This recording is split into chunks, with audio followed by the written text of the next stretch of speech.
Greetings. Since I have time this weekend and there's no content, I'm going to go over the development history of Morimens, almost end of service, and the revival, and the steps they made with a couple of comments from Light himself, and going along with the buffs, how the meta has changed, everything about the history. As you can see here, I've loaded up dozens of old articles and old posts, and I'm going over the December controversy and the almost end of service as well. So for Arc 1, the team has a troubled development phase due to poor marketing decisions. Now, this is just not my explanation. It's actually what Light has said. So you see here, this is his reply on December 17th, 2024. What happened was in December, they were going to get a notice whether the game was going to end of service or not. Because they ran out of money and they had to lay off a lot of people because it wasn't getting a lot of traction. Now, I'll just spoil the video. They won the investor rematch. They got new investors and everything. But I'll get to how we get there. But from Light himself, which is the main game producer on Discord, the reason why is because they spent too much money on marketing and PVs, or the videos, that almost bankrupt the entire studio. Now, if I'm talking about PVs, I'm referring to the DICE PV and stuff like it. As you notice in Arc 1, the old videos, the old PVs were higher quality. It's because they spent a lot of money on the music and a lot of money on those PVs for traction. Now, the problem is, as Light said in this comment, translated, it basically says, we made a decision to use AI and Steam, blah, blah, to release on the West to get more money. And they used some of the money they had initially to purchase songs of Scarlet Moon Productions. Now you see here, this is the Arc 1 music video. Only 17,000 views. They paid a shit ton of money for this. Why? The singer is Emmy Evans from Scarlet Moon Productions and Jason Napolitano from Scarlet Moon Production. Now, if you don't know who Scarlet Moon Production, of how big of a deal is, how much expensive this is, just for 17,000 views, and it basically bankrupted the studio, this is the singer they hired. Any one of you who plays the game knows who this is, or at least heard of her. She did music for all these games. Monster Hunter, Nier, she makes the Nier music, Grand Blue, Dark Souls. All these AAA games, they managed to hire her. She is not a cheap singer. And these are selected video game credits. Now, they credit her, and she put out a tweet. If you go on her tweet about making a Morimens song only has 5,000 views. 5,000 views only, compared to any other tweet, which has tens of thousands to hundreds of thousands of views. So, game was not popular, and it was a poor investment of their money in that regardless. And to top it all worth, even though they credit her, she does not credit Morimens in here because the game is not big enough to put in her CV. So yeah, that decision is very poor. And as you see in these videos, I'm not going to play it to not get copyright. They put a lot of money into these PVs. I'll pull up the game. I'll show you the other PV. So these are their past PVs. Go on archive. Go on images. It's weird, I know. But these are Arc 2 PVs. But the Arc 1 PVs, I'm sure you know, a lot of money, very high production value. Did not pay off. Did not pay off in the slightest. Which is why he responded here that the game was gonna end of service in December. And had to rush the game story. So, look, now you know the ending. I'm going to say how we get there, and then we're going to talk about the DICE themed sex toy that they pitched. So, they were desperate for money. That's all I'll say before I go any further. So, this is the... Excuse me. So, these are old articles. So, the game released, and they made the poor decision. This is the original release trailer of Morimens, and showcasing Morimens on the newspaper, and showcasing the gameplay. Now, a big failure, or in my opinion, failure, is their first official marketing account was Facebook and the App Store. They spent money on actual Facebook ads. Moving on, you're probably face palming yourself right now. They had a Facebook official account before they had a Twitter, Instagram, or any other social media. They spent money on Facebook ads. Okay? So next, they marketed on Discord a little bit. Blah, blah, blah. So this is the original release post. Everyone's excited for the game. Let me translate this. English. It doesn't auto-translate sometimes using Brave, unlike Google, but I like using Brave browser. These are the old articles. Nerfs and buffs. English. I should have done this beforehand, but I'm doing it now. But yeah, so this is when the game released, everyone's hyped, but the problem is the difficulty was too high. I already read this in Chinese, so basically, construction recommended, first boss, blah, blah, ask God for advice. So, this game released to the gacha community. If you're watching the video, you love the game because of the difficulty compared to other gachas. But as a new game, the difficulty was a sore point for the Chinese and the Asian audience. Because the ChatGPT AI translation for the English community wasn't out yet. And people were basically mad that you cannot whale to win. If you spend $50,000 in the game, you have to still learn how to play the game. Whereas in the other game, you spend $50,000 to just put the game on auto. It did not release with auto. Did not release with anything. Oh, and this is the original guide winner. This is Lay release. And these are the original maps that the community made. So, back then, this was the comp. This was the guides back then. Now, let me show you guys something funny. All the realms when they released were a lot weaker than they are now. Caro was useless trash realm because of the mechanic. Remember, Caro released with no dies, no gellet, no anything. So, I'm going to pull up the original tier list. This is the first tier list ever made. This was provided me by a content creator in Taiwan. Shout out to Taki. He's not the one that made it, but another content creator that already quit the game because of the December controversy. They got banned from Discord. I'm going to go over the December controversy later. But this is their original tier list before they moved on to another gacha. So, when the game released, Tulu was the only limited unit. And this was everyone's tier. So, Jenkins was weak back then because Jenkins released her abilities did not do AoE. Her rats were not AoE the first card played. And it was very clunky to play. So she got buffed now. So now she's S tier. But Liz was very strong in the start. Winkle was always strong. So this was the game at launch. Now you see, every tier list, they rate these two units low. Because remember, this was before Dies. Before Dies power crept Lay. This was the first tier list of the game. Period. People did not know how to use Goliath. People did not know how to use Ogier. Pandia was pre-nerf. Now I'm going to talk about Pandia again.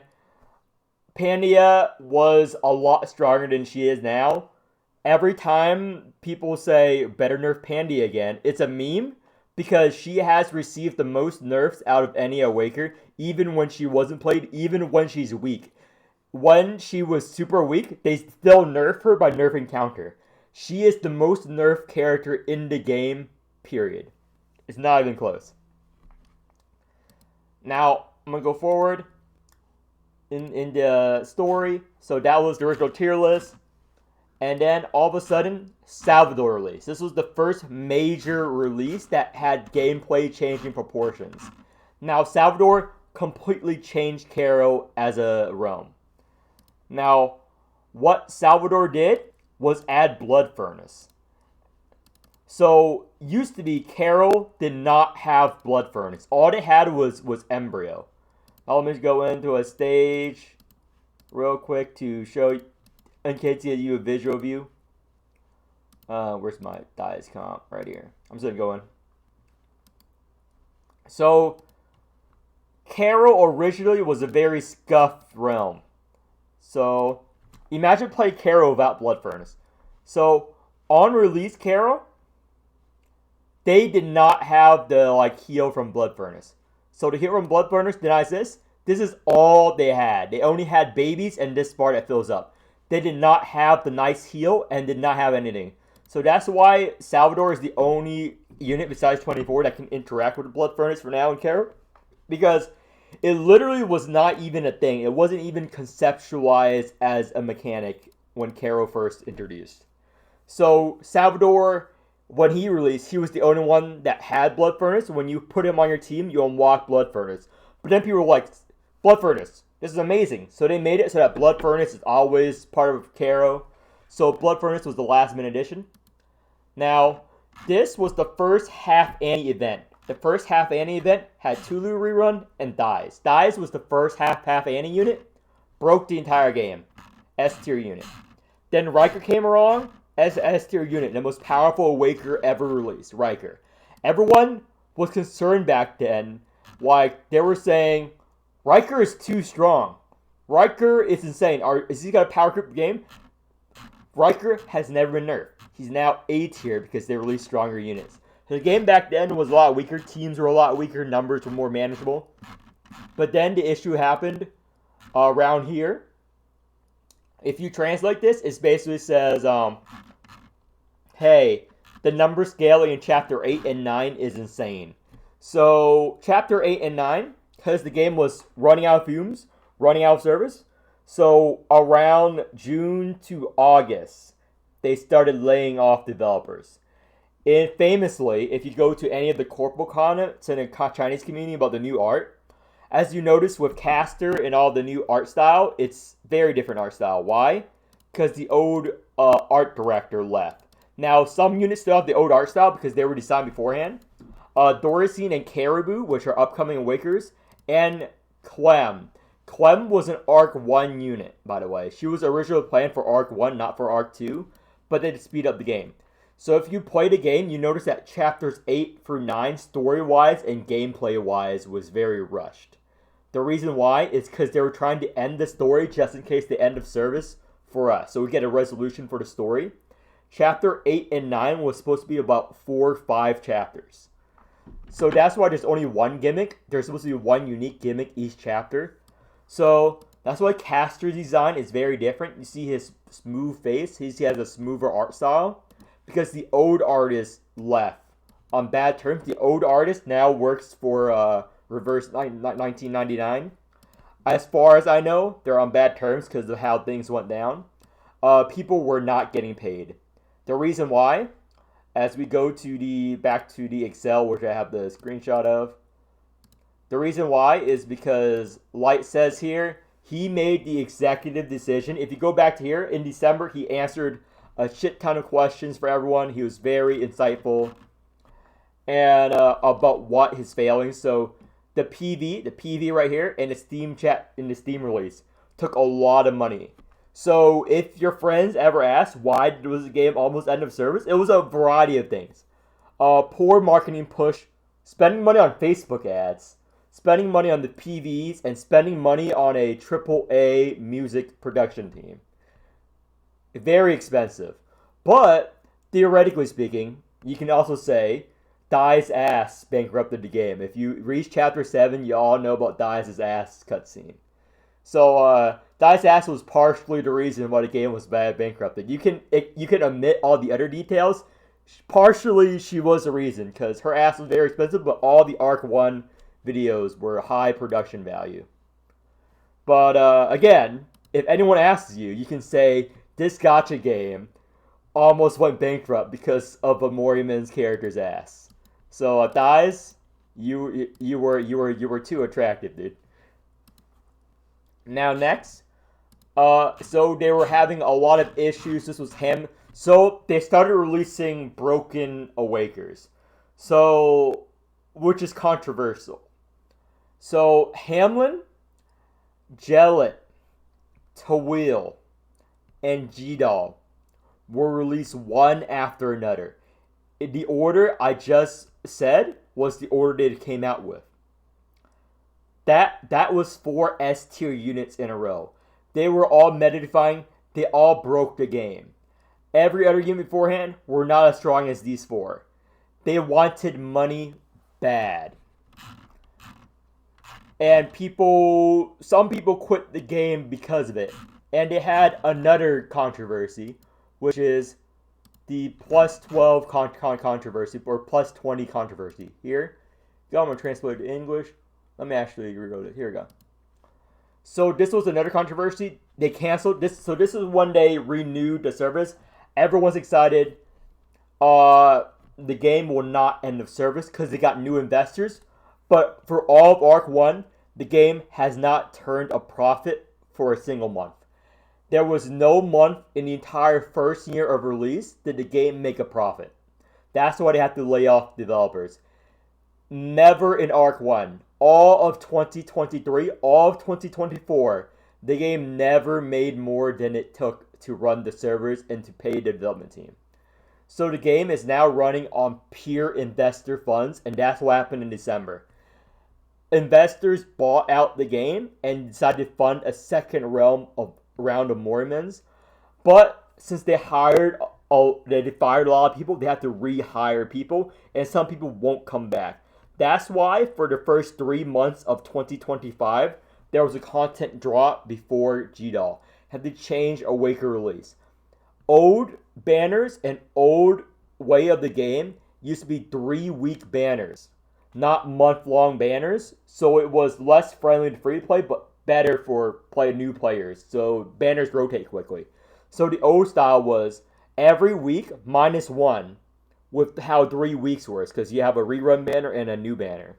There will always be a new banner reroll. So 1 week you're getting a brand new character. Next week you're getting a new rerun banner, and the week after rest period, and then new Awakener banner.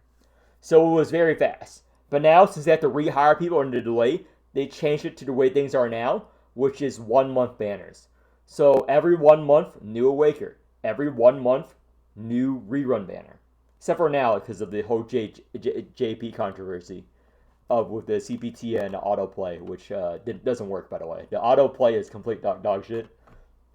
But in their source of revenue, which is what the December controversy is all about, the December controversy resulted in a mass ban on the official Discord server. A lot of whales, a lot of people got permaban, and Light had to step down from talking as much as he did. Because they were brainstorming ideas to fund the game, merchandise, and this controversial gameplay idea, I'm going to go over this first, which is +20. As you all know, currently, the highest thing you can get Awakener to is +12. Meaning the most you can get is 616 dupes of an Awakener to max them out. They wanted to increase the whale option to make you pull for more dupes and lock their power behind 8 more dupes. Now, you know how dupe reliant this game is? If this went through, it would have been extremely unpopular. The free-to-play player base rioted. Like, a free-to-play player will not get 20 dupes of any limited unit. This would be completely impossible. 20 limit is canceled. So with the new thing, they canceled the +20. So this is him talking about canceling the +20 because of negative outrage. So this was one of their ideas they brainstormed, which was negative reception. Now they brainstormed a lot of these because they want to make money. And making money is not good for your player base. Another idea they had was this. The developer, this is all of the Steam reviews. If you go to any December Steam review of Morimens, you're going to get a whole lot of negative reviews. Because people rioted on this. Because the developer started banning people and started memeing. Because he is a memer. I think it's funny. I don't disagree with the reaction that he got. But he memed about a Thighs themed sex toy. This is real. This is real, by the way. You go back to his old messages and his apology comment. He actually says, maybe we get... How the context is, they're like, maybe we make some merch, like a Thighs shirt, because Thighs is very popular and very hot. And he took it a bit too far and saying, what if we made a Thighs themed fleshlight? Basically in the Chinese community. And people were very offended. And Light took offense to their offense. So he started banning people and whatnot. And that led to the big apology he made end of December. And that's why he doesn't talk as much. He does comment. That's why we have Goya now. Shout out to Goya. Very good community member. That's why we have Goya now to post any PR messages. And he just writes a little thing here and there. He has to have a PR team. They actually hired a PR team for Light. So he never memes about a Thighs themed sex toy ever again. So I think that was just a funny bit. I think it's funny. I think you should be allowed to do that. But I know that some people watching the video might not agree with that. Like, it's not PC or everything. But again, it's a different culture over there, so whatnot. So that is what the December controversy was all about. They coming up with a lot of ideas to fund the game, the Plus 20 and the Dice Theme sex toy. And people rioted, people critique, hey, you're a bunch of idiots. You're spending money on the wrong things. So the direction they take now, the direction they take nowadays is to make the skins, as you see, and the Kaleido banners, and the random banners.